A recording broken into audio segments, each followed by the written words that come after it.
হাসনাবাদের মাদ্রাসায় উত্তরপ্রদেশের এসটিএস এর হানা। মাদ্রাসা নির্মাণের নামে নিয়ম ভেঙে বিদেশি অর্থ আনার অভিযোগ রয়েছে তৃণমূল নেতা ও ব্যবসায়ী আব্দুল্লাহ গাজীর বাড়িতে তল্লাশি চালাচ্ছে এসটিএস।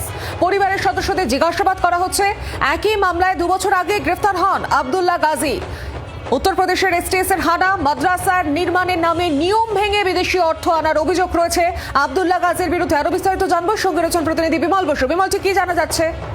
দেখো সৌমি, আজকে সকাল থেকে উত্তরপ্রদেশে যেটা জানা যাচ্ছে সত্যমত এসটিএস এরা এবং কেন্দ্রীয় বাহিনীর সঙ্গে নিয়ে তারা হাসনাবাদের রামেশ্বরপুরে মাদ্রাসার নাম মাদ্রাসা আলী দারুল উল মাদ্রাসায় রীতিমতো তল্লাশি চালাচ্ছে। যেটা সূত্র মাত্রে জানা যাচ্ছে যে এদের আর্থিক অনিয়ম করে এই মাদ্রাসা চালাচ্ছে এবং বিদেশ থেকে টাকা পয়সা এনেছিল। এই মাদ্রাসায় যুক্ত এলাকার তৃণমূল নেতা আব্দুল্লাহ গাজীর বাড়িতেও তল্লাশি চালাচ্ছে। এই মাদ্রাসার সঙ্গে সেও যুক্ত বলে জানা যাচ্ছে।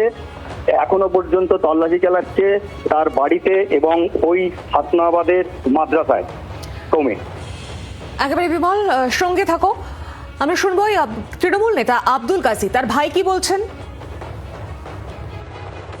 উনি একটা মাদ্রাসার আন্ডারে কাজ করতো, অনেক রকমের কাজকাম গরিবদের উন্নয়নমূলক কাজবাজ করতো একটা সংস্থার আন্ডারে। তার মাধ্যমে কোনো সমস্যা জড়িত হয়ে যায়, যার কারণে এটিএস এখান থেকে 2 বছর আগে লখনৌ থেকে ছেলেকে তুলেছিল। প্রায় 2 বছর মতো জেলে থাকার পরে এখন বাড়িতে আছে। এখন বাড়িতে চারপাশের কাজ করে আর একটা দোকান আছে, দোকান চালায়।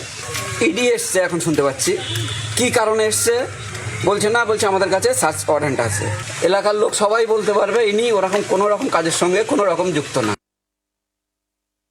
ইনি কি দেশবিরোধী কাজের সঙ্গে যুক্ত ছিলেন? না, আজও অবধি কোনো দিন ওই সব কোনো দেশদ্রোহ ওসব আমরা জানতে পারিনি। যেহেতু যেটা সে হাফেজ মাওলানা, সে কোনোদিন দেশদ্রোহ কাজ করতে পারে? ওনারা ভিতরে আছে, ওনাদের যে ভিতরে গেট ঠেলে যে ভিতরে ঢুকবো, এ তো দেখছি সেই সকাল 7টা থেকে চলছে।